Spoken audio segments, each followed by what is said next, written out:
Hi guys, welcome back to our channel. आज हम लोग पढ़ने वाले हैं कहीं ना कहीं बैंक निफ्टी में कैसे हमें डालना है शॉर्ट ट्रायंगल। तो जानते हैं कैसे हमें डालना है शॉर्ट ट्रायंगल, क्या ऑप्शन ये इस काम कर रहे हैं यहाँ पे और किस तरीके से रेंज हमें बनती हुई दिख रही है अगर बात की जाए बैंक निफ्टी के चार्ट के ऊपर। तो यहाँ पे आप लोग देख सकते हैं मैंने सेंसिबल का स्ट्रेटजी बिल्डर ओपन कर रखा है। साथ ही साथ में जो स्ट्राइक मैंने चूज करे हुए हैं यहाँ पे वो है 47,100 को पुट ऑप्शन, 48,100 को कॉल ऑप्शन। कहीं ना कहीं 47,100 को पुट ऑप्शन बिक रखा है और 48,100 कॉल ऑप्शन बिक रखा है और दोनों के प्रीमियम यहाँ पे हम कलेक्ट करेंगे। दोनों के प्रीमियम हमें रिसीव होंगे क्योंकि दोनों ही पोजीशन हमारी है शॉर्ट साइड पे। तो आप लोग देख सकते हैं कहीं ना कहीं यहाँ पे जो नेट पोजीशन है वो यहाँ पे हमारी ऑप्शन सेलिंग की बनती हुई दिख रही है, क्योंकि हमने पुट भी देखा है और कॉल भी देखा है। तो आप लोगों को समझ में तो आ ही रहा होगा कि डेफिनेटली ये एक नॉन डायरेक्शनल स्ट्रेटजी है।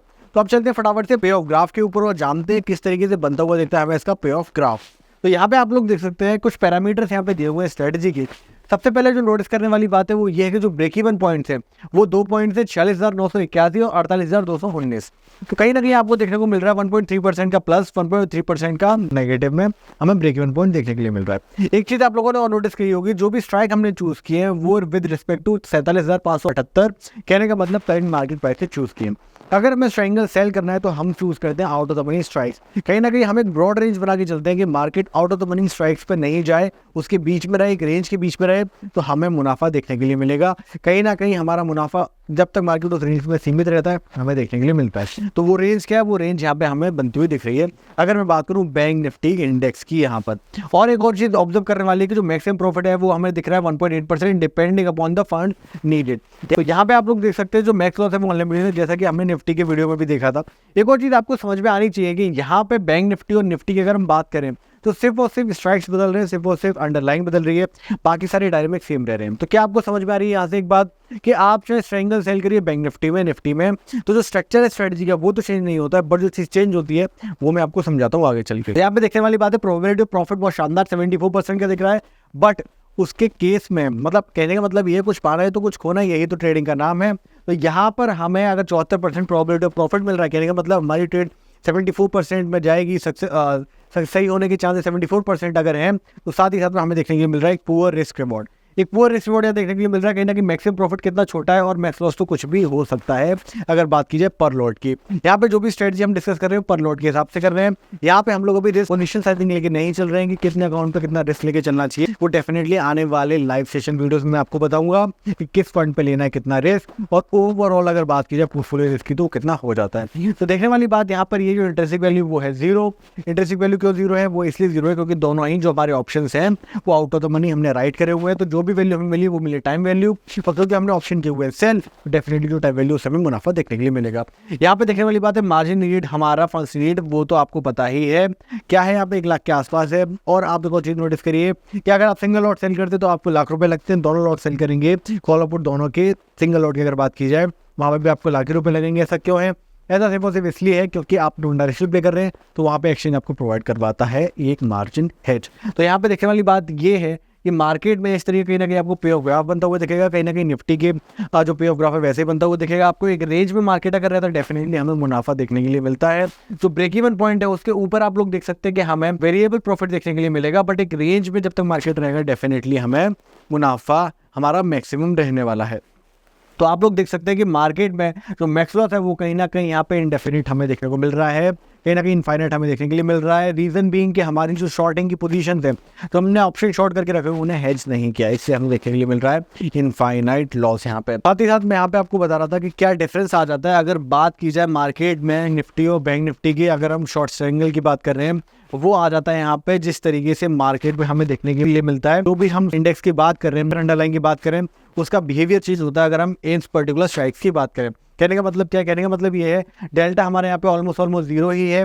देखिए यहाँ पे पॉजिटिव हमें मिलेगा क्योंकि हमें यहाँ पे शॉर्ट किया है हमने हमारी पोजीशन को, दोनों स्ट्राइक्स को, तो डेफिनेटली यहाँ पे हमें मिलेगा एक पॉजिटिव। देखिए साथ ही साथ देखने वाली बात है कि गामा है नेगेटिव, रीजन बीइंग कि हमारी शॉर्टिंग पोजीशन है ऑप्शंस की। गामा पॉजिटिव कब होता है? गामा पॉजिटिव तब होता है जब हम लॉन्ग करके जाते हैं मार्केट में। गामा क्या है? गामा है जब 1% का चेंज आएगा। गामा क्या है? गामा हमें बताता है कि मार्केट में डेल्टा किस तरीके से चेंज होने वाला है। डेल्टा कहीं ना कहीं इन्फ्लेशन जब पकड़ता है तो वो हमें ऐसे पता चलता है गामा की वैल्यू से। जनरली बड़े पोजीशंस को जब मैनेज किया जाता है वहाँ पे गामा का इंपॉर्टेंस आता है, वो भी हम डेफिनेटली उस पर और डिटेल में लाइव मार्केट में देखने वाले हैं।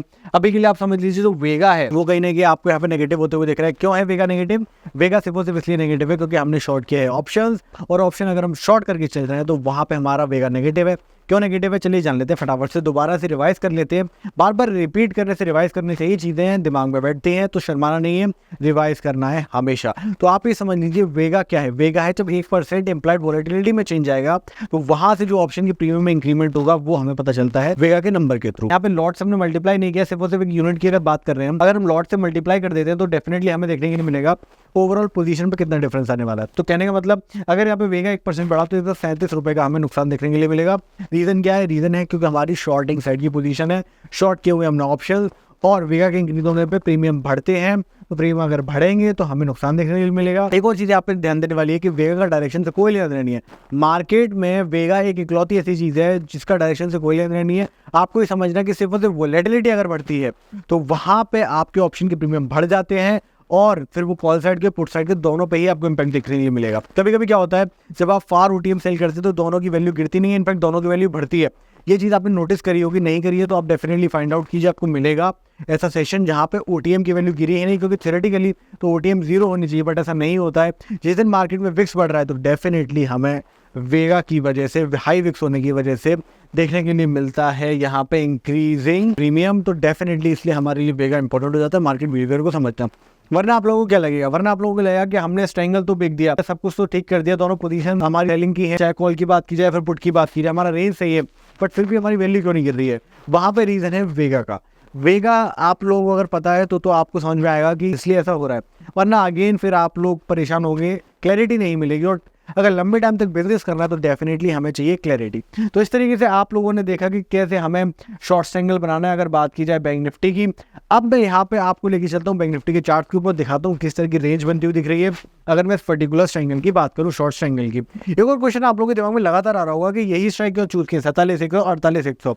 देखिए आप एक बात समझिए, चलिए मैं आपको अभी सिर्फ एग्जाम्पल के तौर पर समझा रहा हूँ कि ये पर्टिकुलर स्ट्राइक चूज करने पर एक रेंज बनती हुई दिखेगी, बट डेफिनेटली हम इसमें एक्सपेरिमेंट कर सकते हैं, हम इसे चेंजेस करेंगे अपनी टेक्निकल एनालिसिस की एज के हिसाब से किस रेंज में मार्केट को रहना चाहिए। ये हम आने वाले लाइव सेशन में जरूर देखने वाले हैं, और ये डेली हम लोग देखने वाले हैं किस तरीके से डेली एक्सपायरीज में या फिर डेली सेशंस, चाहे इंट्राडे की बात हो या फिर ओवरनाइट विद हेज। देखिए मैं आपको दोबारा बता रहा हूँ, ये बैंक निफ्टी में भी हमें इससे ओवरनाइट कैरी नहीं करना है, बहुत रिस्क बढ़ जाता है। अगर बात की जाए, कहने का मतलब ये जो 25% ये आपको दिख रही है लूज करने की प्रोबेबिलिटी, इसमें बहुत ज़्यादा लूज कर देंगे। रीजन क्या है कि मैक्स लॉस अनलिमिटेड है। अगर मार्केट ने सपोज करिए 3% गैप डाउन ओपन कर दिया बैंक निफ्टी ने, तो क्या हालत होगी अब पोर्टफोलियो की, धज्जियां उड़ जाएगी। तो इसलिए आपको महीनों का प्रॉफिट चला जाएगा। तो ये सब चीज़ें नहीं करनी है, हेज करके जाना है अगर हम ओवरनाइट की बात करें। तो चलिए चार्ट के ऊपर चलते हैं और देखते हैं किस तरीके की यहाँ पर रेंज बनती हुई दिखी। तो आप लोग यहाँ नोटिस कर सकते हैं कि जो रेंज बनती हुई दिख रही है वो है 46,981 से लेकर 48,219 तक, और जो करंट मार्केट प्राइस चल रहा है वो है 45,578 का। तो आप लोग देख सकते हैं 47,578 का यहाँ पे कहीं ना कहीं करंट मार्केट प्राइस है। साथ ही साथ में जो अपर रेंज है वो है 48,219। इसके अलावा जो लोअर रेंज है 46,981। तो इस तरीके से आपको एक रेंज बनती हुई दिख रही है। इस रेंज का मतलब क्या है? रेंज का मतलब है आज है मंडे और हमें देखने को मिलती है एक्सपायरी वेडनेसडे पे। अगर बैंक निफ्टी की बात की जाए तो एक्सपायरी तक अगर 2 दिन तक और मार्केट इस रेंज के अंदर रहा तो डेफिनेटली हमें मुनाफा देखने को मिलेगा। तो इस तरीके से आप कहीं ना कहीं यहाँ पर ट्रेड को बना सकते हैं। ये सब चीज़ें इंट्राडे में भी की जा सकती हैं, बट डेफिनेटली थोड़ी टफनेस का लेवल बढ़ जाता है क्योंकि मार्केट काफ़ी डायनेमिक होता है अगर इंट्राडे की बात की जाए। तो हम लोग देखेंगे किस तरीके से इंट्राडे पे बनाने हमें स्ट्रेंगल्स। साथ ही साथ में हमें ये भी समझना है कि प्रीमियम ज़्यादा या कम होते हैं उसका भी बहुत इंपैक्ट पड़ता है कि आपको स्ट्रेंगल बनाना है या फिर स्ट्रेडल बनाना है। तो वो सारी चीज़ें जो छोटे छोटे पॉइंट्स हैं वो भी हम आने वाली वीडियोस में डेफिनेटली कवर करेंगे। तो आज आप लोगों ने कहीं ना कहीं सीखा किस तरीके से बना सकते हैं हम शॉर्ट ट्रायंगल अगर बात की जाए बैंक निफ्टी की। आने वाली वीडियोस में हम जानेंगे और भी दिलचस्प और इंटरेस्टिंग चीज़ें स्ट्रेटजीज को लेके। साथ ही साथ हम लोग देखेंगे किस तरीके से हमें हेज करना है अगर स्ट्रेडल और स्ट्रेंगल की बात की जाए, क्योंकि अभी तक हम लोगों ने देखा कि हम हेज नहीं कर रहे ओवरनाइट पे। तो किस तरीके से हेज करना है और क्या बनती है बहुत इंटरेस्टिंग स्ट्रेटजी अगर हम करके चलते हैं हेज, जानेंगे हम आने वाले वीडियोस में। तब तक के लिए आपने रिवीजन करते रहिए, मिलते हैं नेक्स्ट वीडियो में। अच्छा एक और बात, जाने से पहले please like share as well as subscribe. मिलते हैं नेक्स्ट वीडियो में।